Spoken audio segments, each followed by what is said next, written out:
Okay, ang i-discuss ko naman dito sa lecture video na ito is yung management practices. But I will be subdividing yung lecture video na ito or yung topic na ito into parts para magkakahiwala yung housing and equipment, incubation and hatchery, broiler production, and table egg production para hindi masyadong mabigat or lengthy yung lecture video. Okay, let's start with the poultry housing and equipment. Of course, very important na i-provide natin yung proper housing sa ating mga manok. Kasi hindi lang naman feeds yung kailangan nila or hindi lang naman pakain yung kailangan nila, kundi yung proper housing pa. Okay?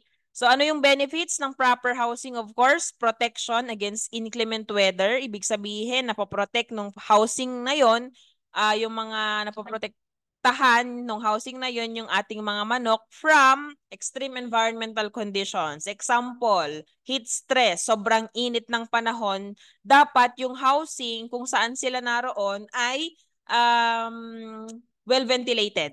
Sabi nga ng number 2, well ventilated. May flow of air. May sufficient air. Dapat hindi masyadong mainit. Dapat yung housing na yon ay malayo sa mainit na lugar or malayo sa sentro. Okay din na yung mga paligid niyan ay may mga puno para may enough na oxygen para doon sa ating mga manok. Next, number 2, control of temperature, humidity, and ventilation. Ito na yung kakonect nung number 1. Kasi syempre, kapag mainit masyado yung kulungan or yung housing ng ating mga manok, tawag dito, may heat stroke. Meron din na naman tayong tinatawag na heat stroke sa ating mga hayop. Ano? Ma-heat stroke sila or prior to that, hihingalin sila, hindi sila masyadong magko-consume ng feeds kaya maapektuhan din yung kanilang growth. Number 3, protection against predators. Make sure na yung ating housing ay hindi kayang pasukin ng ating mga pusa or hindi kayang pasukin ng mga aso or wala dapat nakatira doon na other animals tulad ng kambing, tulad ng tupa, etc. Dapat ang nandoon lang sa housing na yon, kung ang housing na yon ay designed for poultry lang, dapat poultry lang. Walang halong pusa, aso. Wala dapat bumibisita na kambing at saka mga tupa. And then number 4 is effective flock health program. Kung maganda yung proper housing natin, susunod naman na yung kalusugan ng ating mga manok. Kasi syempre, kung maganda yung kung yung housing niya ay maganda, hindi maapektuhan yung health ng ating mga manok kasi maganda yung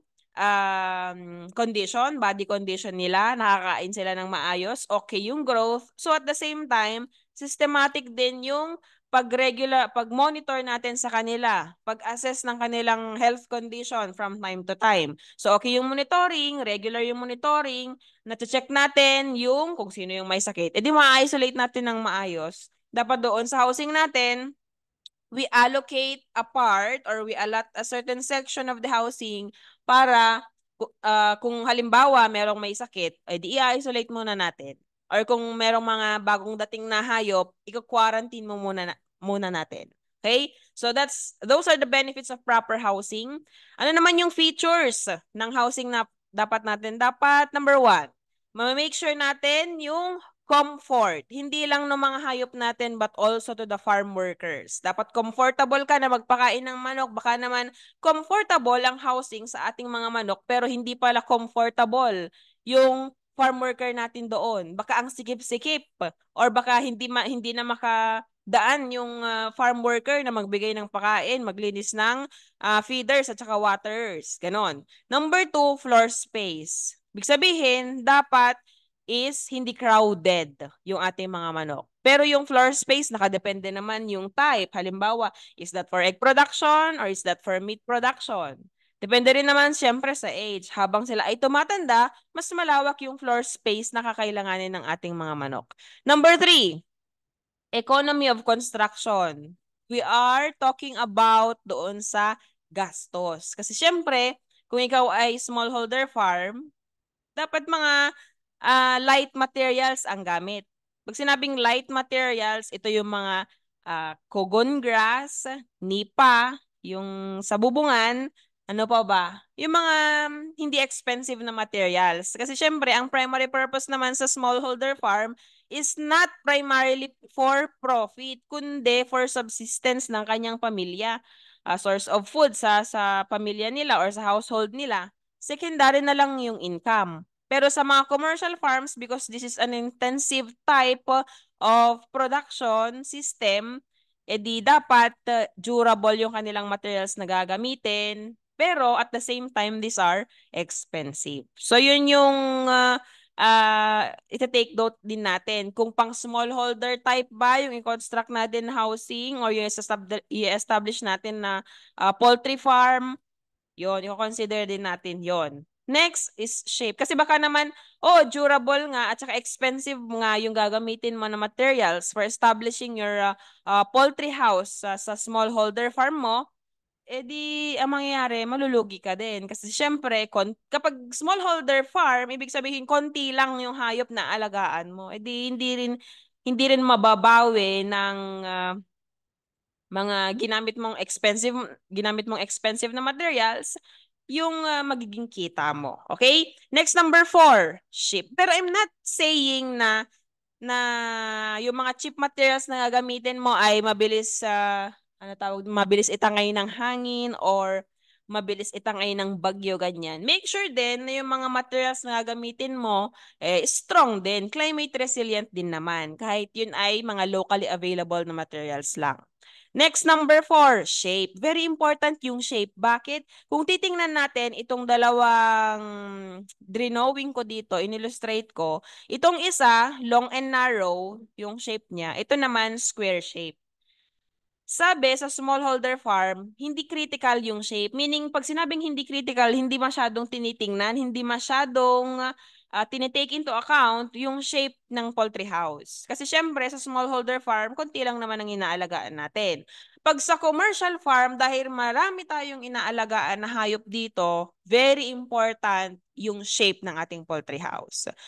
Dapat, ang preferred daw, long and narrow. Mahaba, para systematic yung pagbibigay natin ng inputs, pagbibigay natin ng pagkain, paglilinis, pagmomonitor, pagche-check ng health, pagche-check ng mga sick na hayop o yung mga may sakit na hayop, etc. Mas systematic kapag long and narrow ang shape ng housing versus kapag square shape. O, kapag square shape, ganito siya. Hindi masyadong systematic yung monitoring natin. Hindi dire-diretso eh. Kapag hindi dire-diretso kasi, meron ding problema sa costing. Kasi syempre, makakat yung supposedly dapat cage na i-connect dito or yung electrical lines na nandito or yung kainan nila, feeders, etc. Yan, square shape. Mas mainit din kapag square shape. Bakit? Kasi syempre, yung mga nandito sa gitna, hindi masyadong nakaka-receive ng air or walang masyadong proper ventilation dito sa gitna. Mainit. Dito sa gilid, mas nakaka-receive sila kasi open naman on all sides. Next, number 5 na feature, width. Dapat hindi exceed sa 10 meters. Yung kalawak or yung ka-wide ng poultry house mo, hindi dapat lalagpas sa 10 meters. Yan. Kasi we are after the long and narrow nga. Dapat narrow siya, hindi wide. Next, number 6, height. Ang height is from the flooring or the foundation to the roof line. Dapat about 2.5 meters from the foundation to the roof line. So 2.5 meters to ibig sabihin mas mataas kaysa sa tao, mas mataas kaysa sa or mas matangkad kaysa sa farm worker. Dapat lang para makapasok ka doon sa loob ng poultry house kapag nag-provide ka ng feeds, nagpapakain ka, naglililis ka ng inuman nila or kainan, etc. Para makakilos ka ng maayos. And aside from that is para merong ventilation doon sa taas para makapag-rotate or makapag-circulate ng maayos yung hangin doon sa taas. Yan ha, huwag kakalimutan, dapat about 2.5 meters from the foundation to the roof line. Another, kapag kasi mas mababa, halimbawa kung 1 metro lang ang taas mula sa foundation or mula sa flooring hanggang sa roof line, aside from the fact na hindi ka makakapasok doon sa poultry farm, Well, ang makakapasok siguro yung mga chikiting, ganyan, mga kids natin. Pero paano naman yung welfare ng ating mga hayop? 'Di ba? Kapag mababa yung roofing, mas mainit. 'Di ba? Lalong-lalo na kapag summer. Next, number 7, length. Depends on land topography. Siyempre naman, i-consider natin yung topography kung saan tayo mag-establish ng housing. Ano ba yung topography? Makita natin dito sa slide kung malapit ka ba sa river, mountainous ba ang area mo. So, siyempre, i-consider mo rin kung saan may papatayo yung poultry house. Meron ka bang masasagasaan na establishment or na bundok, na lupa, na parcel of land, etc. So nakadepende ang length sa topography. Kahit pa gusto mo ng 1 kilometrong poultry house, kung hindi naman pala i-allow ng topography mo or ng topography ng area, hindi yun pwede. Okay? Next, number 8, roof style and materials. Yung roof style na shed, single span, gable, or even span or double span, at saka yung combination, usually ginagamit natin ito kapag narrow yung house. Pero kapag wider yung house, ma'am, sabi mo kanina hindi pwede yung square shape. Oo, hindi pwede. Pero paano naman kapag mas malaki yung housing mo, ibig sabihin mas commercial. Pag wide house, rinerefer nito yung mga commercial farms natin. Monitor at saka semi-monitor ang ginagamit na roofing. Pag narrow house, ito yung mga smallholder farms natin. Mga konti lang yung mga inaalagaan na manok. So ano yung tsura? Ito sila. Yung shed, ito single span. Sabi dito, simple. Single pitch roof that slopes downward from a higher point at one end to a lower point at the other. So, slanting talaga siya. Single span or shed. Yun namang gable type, ito siya. Yung nagpo-form ng triangle. Okay? Triangular shape at each end. Kaya siya tinawag na gable type. Meron din gumagamit nito combination ng shed at saka gable. Yan. And then, ito naman, monitor at saka semi-monitor. Ito yung mga ginagamit ng mga commercial farms natin. Bakit? Kasi sa monitor at saka semi-monitor, may extra pa na daanan ng hangin. Dito sa taas. Dito open dito sa part na to at saka dito. Dito naman sa semi-monitor, pag sinabing semi, kalahati lang. The other side lang yung merong daanan ng hangin. Okay? So, yung mga malalaking poultry house natin, ginagamit nila monitor type. Para naman, ang daanan ng hangin ay sa taas at saka dito sa door. Okay. Next, 9. Number 9 is walls. Ano ba dapat yung walling natin? Dapat ba concrete or dapat ba solid? Solid walls. Pag sinabi kong solid wall, yung puro semento ba? Ganun ba? Hindi. Kailangan we have to provide proper ventilation for the comfort of the animals as well as yung mga farm workers natin. So sabi dito, most walls are open on all sides. No? Open on all sides, na ibig sabihin ng open is dapat may daanan ng hangin. Okay? Usually ang ginagamit, bamboo slats. Ito siya. Bamboo slats or pwede rin mas masikip yung or mas masikip yung distance between the slats. We have also poultry wire. Ito yung poultry wire, welded wire, ito siya. And may mga gumagamit din ng nylon net. Pero dapat kapag ilagay mo yung nylon net, make sure na meron din siyang framework na ganito. And then, ginagamitan din natin ng windbreak materials, lalong-lalo na kapag may mahangin, lalo kapag may bagyo, mahangin, at saka kapag sobrang lamig ng panahon. Yung canvas ay ito yung parang niro-roll natin. Kapag tawag dito, kapag masyadong malamig ang panahon, meron tayong niro-roll.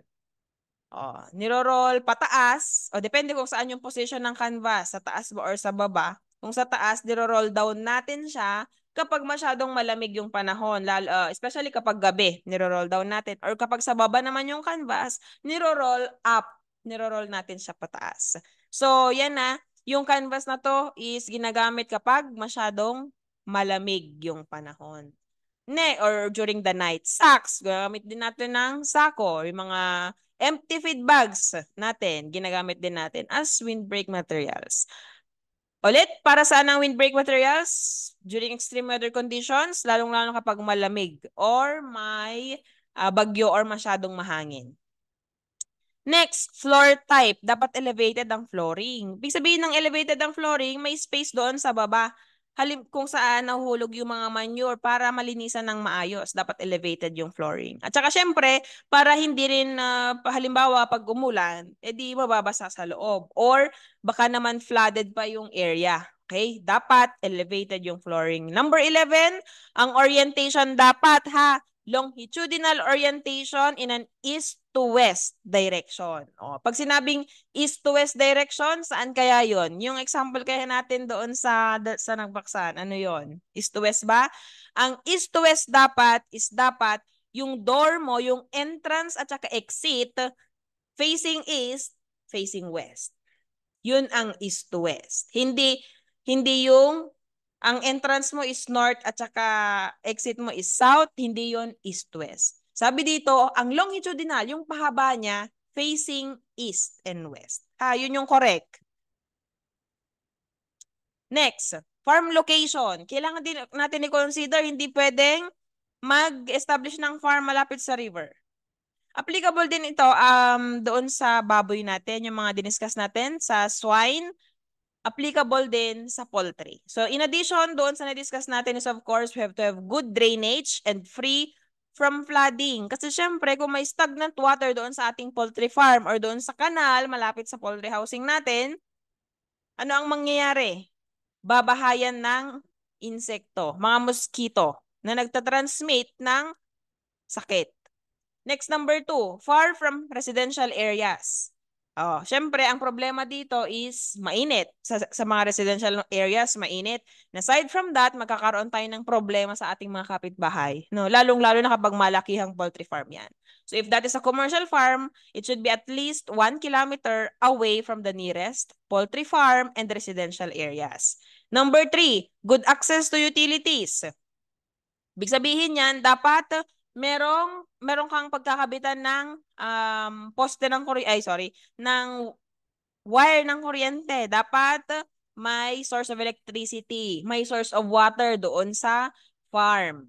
Number 4, good access to road and market. Syempre, para smooth yung pag-transport mo ng feeds galing sa farm supply, medicine galing sa farm supply, chicks galing sa farm supply, etc. papunta sa iyong farm. And vice versa.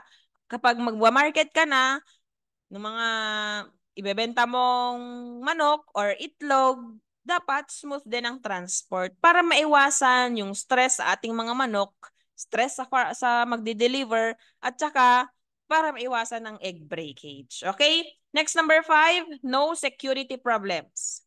Pag sinabing no security problems, dapat hindi nakakapasok yung mga predators doon sa loob ng farm mo. Okay? At saka another is dapat peaceful and in order yung site, yung location mo. Baka naman nag-establish ka ng poultry farm doon sa malapit sa may mga nagbabarilan or malapit sa ano ba tawag doon? Malapit kung saan may mga nag-eenkwentra or nag-eenkwentro. Okay? Next, number 6, adequate provision for expansion. Maaring ngayon, nagsisimula ka pa lang, start up pa lang ito na enterprise, pero meron kang future plans na pag after 5 years or after 10 years, i-expand ko, palalakihin ko itong poultry farm ko, i-consider mo din yon. Okay? Next, brooding house and equipment. So ito yung ginagamit natin sa pagpo-provide ng supplemental heat or additional heat sa ating mga CCO. Okay? Meron tayong dalawang klase ng brooder, cage type at saka battery type. Pag cage type, simple lang siya. Iisa lang. Pero kapag battery type, marami. Maraming flooring. Kumbaga, battery type. Yun yun. Yun lang yung difference ng dalawa. Pag battery type ang ginagamit natin, marami tayong chicks na ibubrood. Pero kung konti lang naman ang ibubrood mo, cage type ang gamitin mo. Okay? Ang difference nila, less labor at saka better ventilation sa cage type kasi sa size at saka sa top portion, may ventilation, may flow of air. And then, convenient observation of chick behavior, nakikita mo sa side, nakikita mo sa taas, at saka nakikita mo sa other side. Meron din tayong rectangular at saka mga circular na brooders. And easier movement of chicks to and from the heat source. Yun namang battery type natin, yung ganito yung itsura. Sa sides mo lang siya makikita. At saka medyo madilim pa kasi. Syempre, may nagpatong-patong yung mga floors or cages on top of one another. Okay. So less time, brooding different groups of, ang kagandahan naman nito, pwede tayong maglagay kada compartment ng iba-ibang age groups. So ito, iba, halimbawa, ito yung mga day-old chicks, nandito yung mga 1 week old, yung 2 weeks old, etc. Yung mga ganyan. So na tawag dito, nare-reduce natin yung time sa pagbo-brood. Kasi mas marami tayong pwedeng i-brood at a certain period at a certain area. Next, heat source. Ano yung pwede natin gamitin during brooding? Ang common is yung incandescent bulb, pero yung meron din mga farms na gumagamit ng infrared lamp, at saka meron din ito infrared din. Meron din gumagamit ng kerosene, meron din gumagamit ng charcoal, at meron din yung mga gumagamit ng locally available materials such as rice hull, sawdust, yung mga shredded paper, or yung mga old newspaper, ganyan. So, yun yung mga possible na pwedeng gamitin as heat source. But again, this depend on the type of farm you are constructing. Okay? Piliin mo yung saan ka mas makakatipid, ano yung mas convenient para sa'yo, ano yung mas practical, etc. Next, chick or brooder guard. From the term itself, guard. Ginaguard niya or kinikip niya yung mga sisiw doon sa heat source para hindi sila lumabas, yung mga sisiw na yun. And ang another purpose is syempre to help concentrate the heat generated by the heater within the brooder area and protect the chicks from the draft. Ang ibig sabihin yan, para makatipid ka sa kuryente. Kasi syempre, kung titingnan natin dito, yan large natin, kung wala kang brooder guard, mag-i-spread yung heat. Ibig sabihin, magdi-diffuse. Malawak ang sakop ng heat na yan. Pero kapag meron kang brooder guard, nako-concentrate lang, nakikip lang yung heat doon sa area kung saan naroon ang chicks. Yan. Kung wala tayong brooder guard, hindi natin nako-contain yung heat na kailangan ng ating mga sisiw. Ang pwedeng gamitin na brooder guard or chick guard, pwedeng GI sheet. Anong GI sheet? Yun yung galvanized iron sheets, yung yero, uno galba. We can also use plywood, hard cardboard, parang ganito, welded wire, plastic, etc. So again, ang pipiliin na chick or brooder guard ay nakadepende sa iyo, sa resources na meron ka, meron ka bang pambili ng ganito, etc. Old cartons, pwede rin na gamitin na brooder guard. Next, yung mga feeders natin. Very important na alam natin kung ano yung feeder at saka gaano ba kataas, ano yung gaano ba kalalim yung feeder natin. Okay, feeders, flat feeders with shallow edges should be provided, no? Shallow. Bakit shallow? Syempre para ma-reach ng ating mga chicks, 'di ba? Alangan naman napapahirapan mo yung mga sisiw mo na tukain yung mga feeds na binigay mo. So, dapat shallow para ma-reach ng mga chicks yung feeds na binigay mo. Ano example ng shallow? Parang ganito. Yan. Nare-reach talaga ng mga manok. Hindi na sila masyadong yuyuko pa para kunin. Next, very important thing din na kailangan nating i-consider or kailangan nating ano tawag dito? Isipin. As sabi dito, as the flock grows, the feeding system shall be raised to maintain the level at the same height as the back of the chickens. Ang ibig sabihin niyan, dapat ka-level ng shoulder or below the neck ng manok yung kanyang feeder. Hindi yung ang taas-taas na nire-reach pa niya. Hindi pwede yon. Hindi rin pwedeng sobrang baba na nandoon sa ground level. Hindi pwede. Bakit? Lalong-lalo kapag matatanda na sila. Kasi ang mangyayari, ano tawag dito? yuyuko at yuyuko sila. So dapat level of the shoulder or the back of the chickens. Ma'am, paano kung ano, ang binigay namin during the chick stage, level of their back. Pero syempre, lalaki sila, anong gagawin namin? So, maganda na gumamit ng ganito. Yan. Itong feeder na ito, ginawa siya made out of bamboo. Tapos, yung pinagtali para in place or in position, itong feeder na ito gumamit ng tali, rope. Para as they age, halimbawa maliliit pa lang sila, ibababa natin yung height. Tapos kapag sila ay lalaki na, itataas natin, i-adjust natin. So ayan, practicality ang i-consider. Pero depende rin sa kalaki or kalawak ng farm mo. Hindi naman puro ganyan, di ba? Kasi mano-mano. Meron din naman tayong tinatawag na automatic feeders. Meron din tayong throw feeders. Ganito yung throw, feeding throw or throw feeders. We also have tube feeders. Nilalagay natin yung kinakain or yung feeds nila dito sa loob. Next, ito automatic feeders na ginagamit usually ng ating mga commercial farms. O ito, throw feeder. Throw feeder din siya. O, tingnan natin on the level of the back or shoulder of the manok. Ganun din dito, on the level of the shoulder of the manok. Versus, kapag itong kainan nila, nilapat mo doon, nilatag mo doon sa ground, edi yuyuko sila. We are after the welfare also of our chickens. Yan. Next, drinkers and waters. Ganun din. Yung height ng ating mga drinker or waterer should also be on the level of their back.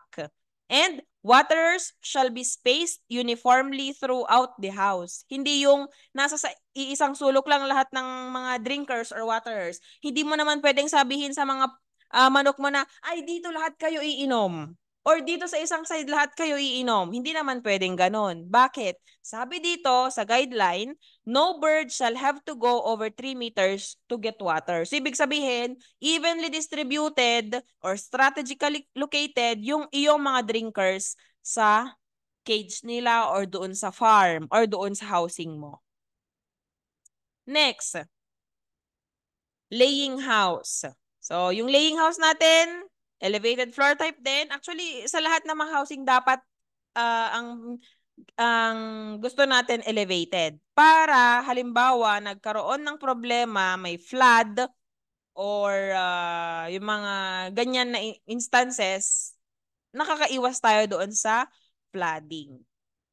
Or kahit umulan lang, para hindi basa doon sa flooring, basa na lahat doon sa loob. Next, sabi dito, ilan ang kaya per square meter floor area? 11 layers or 11 hens per square meter of floor area. Next, cage type. Dapat yung cage natin, it should maintain a height of 41 centimeters, so less than half a meter. And ano yung dimension? 31 centimeters by 41 centimeters. Kayang maka-accommodate ng isang layer hen. Pero kung in group sila, yung 60 by 90 centimeter can accommodate 6 to 10 layer hens. Yan. So, depende sa iyo. Next, type of cages. Meron tayong single. Pag single, isa lang ang hen kada cage. Multiple cage, 2 to 10 heads kada cage. And colony naman, mas marami. 20 to 30 heads kada cage. Yun yung mga type of cages. So that would be all for poultry, housing, and equipment. Thank you very much for listening.